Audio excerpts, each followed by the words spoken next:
ನಿರ್ಮಲಾ ಸೀತಾರಾಮನ್ ಅವರ ಬಜೆಟ್ ಬಗ್ಗೆ ನಾವು ಮಾತನಾಡ್ತಾ ಇದ್ವಿ.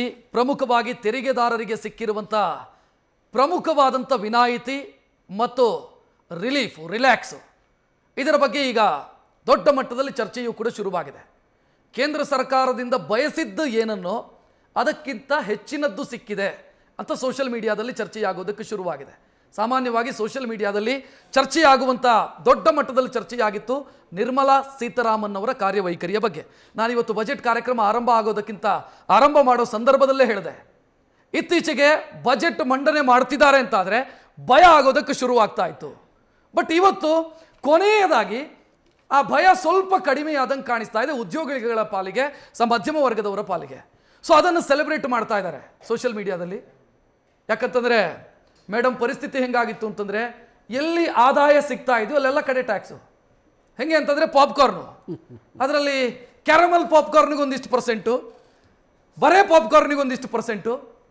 ಜನ ಹೆಂಗೆ ಅದನ್ನು ರಿಸೀವ್ ಮಾಡಿದರು ಅಂತಂದರೆ, ಟ್ರಾಲ್ ಮಾಡ್ತಿದ್ರು ಅಂತಂದರೆ, ಪುಣ್ಯಕ್ಕೆ ಹೆಣ ಸುಡುವ ಕಟ್ಟಿಗೆ ಮೇಲೆ ಇವರು ಟ್ಯಾಕ್ಸ್ ಹಾಕಿಲ್ಲ, ಅದು ಬಿಟ್ಟು ಎಲ್ಲದರ ಮೇಲೂ ಕೂಡ ಟ್ಯಾಕ್ಸ್ ಹಾಕಿಬಿಟ್ಟಿದ್ದಾರೆ ಅಂತ ಫ್ರಸ್ಟ್ರೇಟ್ ಆಗಿ ಮಾತನಾಡ್ತಾ ಇದ್ರು. ಗೊತ್ತಿಲ್ಲ ಇವತ್ತಿನ ಸ್ಟೆಪ್ಪಿಂದ ನಿರ್ಮಲಾ ಸೀತಾರಾಮನ್ ಮೇಲೆ ಇರುವಂಥ ಆಕ್ರೋಶ ಅಥವಾ ಕೇಂದ್ರ ಸರ್ಕಾರದ ಮೇಲೆ ಇರುವಂಥ ಆಕ್ರೋಶ ಕಡಿಮೆಯಾಗತ್ತಾ ಗೊತ್ತಿಲ್ಲ.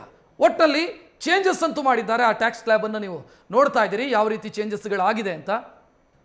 ಪ್ರಮುಖವಾಗಿ ಇಲ್ಲಿ ನೋಡ್ತಾ ಇದ್ದೀರಿ 0 to 4 ಯಾವುದೇ ರೀತಿ ಟ್ಯಾಕ್ಸ್ ಬರಲ್ಲ. ಟ್ಯಾಕ್ಸ್ ಸ್ಲ್ಯಾಬ್ ಸ್ಟಾರ್ಟ್ ಆಗೋದು 4 ಲಕ್ಷದ ನಂತರ.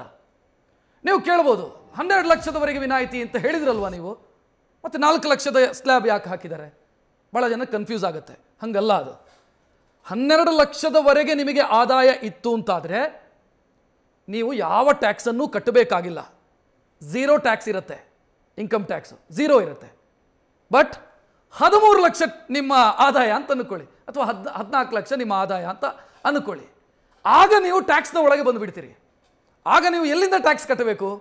4 ಲಕ್ಷದಿಂದಲೇ ಕಟ್ಟಬೇಕು ಟ್ಯಾಕ್ಸು. 4 ಲಕ್ಷದ ಮೇಲೆ 5%, 4 ರಿಂದ 8 ಲಕ್ಷ, 8 ರಿಂದ 12 ಲಕ್ಷಕ್ಕೆ 10%, ಈ ರೀತಿ ಕಟ್ತಾ ಹೋಗಬೇಕು. ಸೊ 12,75,000ವರೆಗಿನ ಆದಾಯ ಇರೋವರಿಗೆ 0, 13 ಲಕ್ಷ ಆದಾಯ ಇದ್ದರೆ ಬೀಳುತ್ತೆ ಟ್ಯಾಕ್ಸು. ಸೊ ಲೆಕ್ಕಾಚಾರ ಹಿಂಗೆ, ಟ್ಯಾಕ್ಸ್ ಲೆಕ್ಕಾಚಾರ ಹಿಂಗೆ ಬರೋದು. ಇದರ ಜೊತೆಗೆ ಹೆಲ್ತ್ ಸೆಸ್ಸು ಇನ್ನೊಂದು ಮತ್ತೊಂದು 4% ಏನೋ ಹೆಲ್ತ್ ಎಜುಕೇಷನ್ ಸೆಸ್ಸು ಅಂತ ಹಾಕ್ತಾರೆ. ಸೊ ಈ ರೀತಿ ಬೀಳುತ್ತೆ tax. But okay, 12 lakh 13 lakh ಈ ಆಸುಪಾಸಿನಲ್ಲಿರೋರಿಗೆ ರಿಲ್ಯಾಕ್ಸು 12,75,000. ಅದರ ಮೇಲಿನವ್ರಿಗೆ ಯಾಕೆ ರಿಲ್ಯಾಕ್ಸ್ ಇದೆಯಾ ಅಂತ ಕೇಳಿದರೆ ಇದೆ. ಹೆಂಗೆ ಅಂತಂದರೆ, ಮೊದಲು ಟ್ಯಾಕ್ಸ್ ಸ್ಲ್ಯಾಬ್ ಸ್ಟಾರ್ಟ್ ಆಗ್ತಿದ್ದು 3 ಲಕ್ಷದಿಂದ, ಈಗ ಟ್ಯಾಕ್ಸ್ ಸ್ಲ್ಯಾಬ್ ಸ್ಟಾರ್ಟ್ ಆಗೋದು 4 ಲಕ್ಷದಿಂದ. ಸೊ 1 ಲಕ್ಷಕ್ಕೆ ಟ್ಯಾಕ್ಸ್ ಉಳಿಯಿತು. 4 ರಿಂದ 8 ಅಂತ ಸ್ಲ್ಯಾಬ್ ಹಾಕಿರೋದ್ರಿಂದ ಅಲ್ಲೊಂದಿಷ್ಟು ದುಡ್ಡು ಉಳಿಸೋದಕ್ಕೆ ಅವಕಾಶ ಇದೆ. ಸೊ ಈ ಕಾರಣಕ್ಕಾಗಿ ನಿರ್ಮಲಾ ಸೀತಾರಾಮನ್ ಕೊಟ್ಟಿರುವಂಥ ಒಂದು ಅಂದಾಜು ಲೆಕ್ಕ, 18 ಲಕ್ಷದವರೆಗೆ ಆದಾಯ ಇದ್ದರೆ ನಿನಗೊಂದು 70,000 ಉಳಿಯುತ್ತಪ್ಪ, 24 ಲಕ್ಷದವರೆಗೆ 25 ಲಕ್ಷದವರೆಗೆ ಆದಾಯ ಇದ್ದರೆ ನಿನಗೆ 1,10,000 ರೂಪಾಯಿ ವರ್ಷಕ್ಕೆ ಉಳಿಯುತ್ತಪ್ಪ ಅಂತ ನಿರ್ಮಲಾ ಸೀತಾರಾಮನ್ ಹೇಳಿದ್ದಾರೆ. ಸೊ ಉಳಿತಾಯದ ಅಥವಾ ಮಧ್ಯಮ ವರ್ಗದ ಜನರ ಆಕ್ರೋಶವೋ ಸಿಟ್ಟು ಅದೆಲ್ಲವೂ ಕೂಡ ರೀಚ್ ಆಗಿದೆ ಕೇಂದ್ರ ಸರ್ಕಾರಕ್ಕೆ. ರೀಚ್ ಆಗಿದ ಕಾರಣಕ್ಕಾಗಿ ಈ ರೀತಿಯ ನಿರ್ಧಾರವನ್ನು ತೆಗೆದುಕೊಳ್ಳೋದಕ್ಕೆ ಕೇಂದ್ರ ಸರ್ಕಾರಕ್ಕೆ ಸಾಧ್ಯ ಆಗಿದೆ.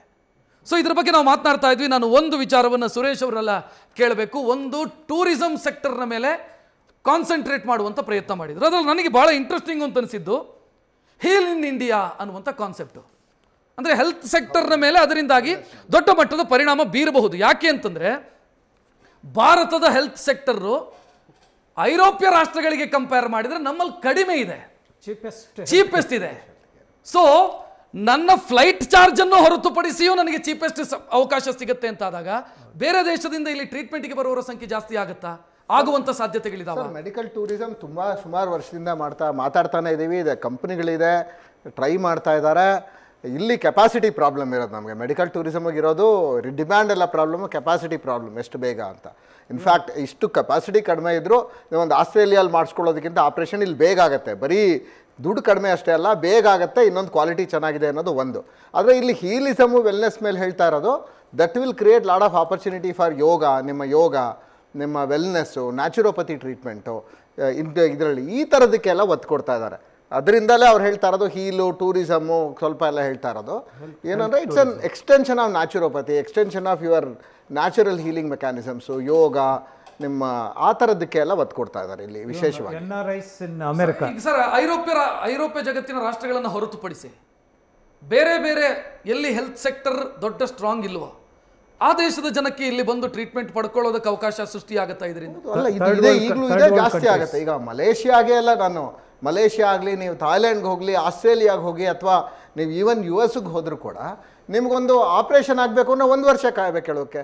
ಅಲ್ಲಿ ಇಲ್ಲಿ ಟೈಮ್ ಉಳಿಯುತ್ತೆ, ಭಾರತಕ್ಕೆ ಬರೋದ್ರಿಂದ ಟೈಮ್ ಉಳಿಯುತ್ತೆ, ದುಡ್ಡು ಉಳಿಯುತ್ತೆ, ಮತ್ತು ಕ್ವಾಲಿಟಿ ಚೆನ್ನಾಗಿರುತ್ತೆ. ಅದರಿಂದ there was always an opportunity. ಇದರಿಂದ ಸ್ವಲ್ಪ ಹೆಚ್ಚು ಫೋಕಸ್ ಆಗ್ಬೋದು. ನ್ಯೂಸ್ ಫಸ್ಟ್ ನಿರ್ಭೀತಿಯಿಂದ ನಿಮ್ಮ ಪರವಾಗಿ.